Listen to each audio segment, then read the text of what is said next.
ಎರಡನೇ ಏರ್ಪೋರ್ಟ್ ಏನು ತುಮಕೂರಲ್ಲಿ ಆಗುತ್ತೆ ಸರ್? ಪ್ರಸ್ತಾವನೆ ಕೇಳ್ತಾ ಇದ್ದೀವಿ. ನಾವು ನಮ್ಮ ಅಹವಾಲು ಹೇಳಬೇಕಲ್ಲ.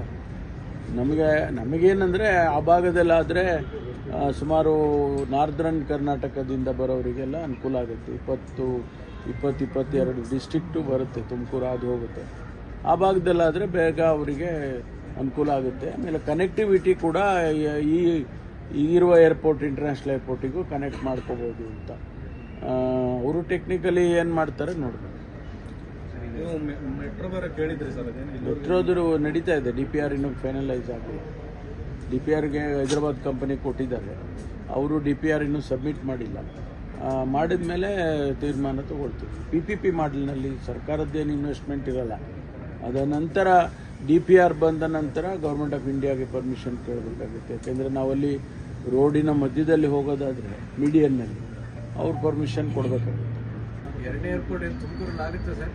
ಪ್ರಸ್ತಾವನೆ ಕೇಳ್ತಾ ಇದ್ದೀವಿ. ನಾವು ನಮ್ಮ ಅಹವಾಲು ಹೇಳಬೇಕಲ್ಲ.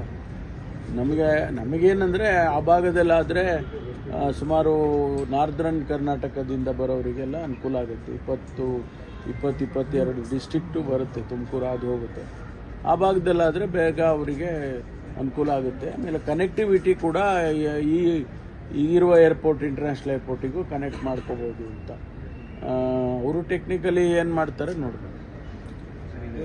ಮೆಟ್ರೋ ಬರ ಕೇಳಿದ್ರಿ ಸರ್? ಮೆಟ್ರೋದು ನಡೀತಾ ಇದೆ. DPR ಇನ್ನೂ ಫೈನಲೈಸ್ ಆಗಿಲ್ಲ. DPRಗೆ ಹೈದರಾಬಾದ್ ಕಂಪನಿ ಕೊಟ್ಟಿದ್ದಾರೆ. ಅವರು DPR ಇನ್ನೂ ಸಬ್ಮಿಟ್ ಮಾಡಿಲ್ಲ.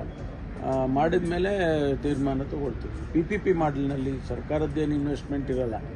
ಅದ ನಂತರ DPR ಬಂದ ನಂತರ ಗೌರ್ಮೆಂಟ್ ಆಫ್ ಇಂಡಿಯಾಗೆ ಪರ್ಮಿಷನ್ ಕೇಳಬೇಕಾಗುತ್ತೆ. ಯಾಕೆಂದರೆ ನಾವಲ್ಲಿ ರೋಡಿನ ಮಧ್ಯದಲ್ಲಿ ಹೋಗೋದಾದರೆ ಮೀಡಿಯನ್ನಲ್ಲಿ ಅವ್ರು ಪರ್ಮಿಷನ್ ಕೊಡಬೇಕಾಗುತ್ತೆ.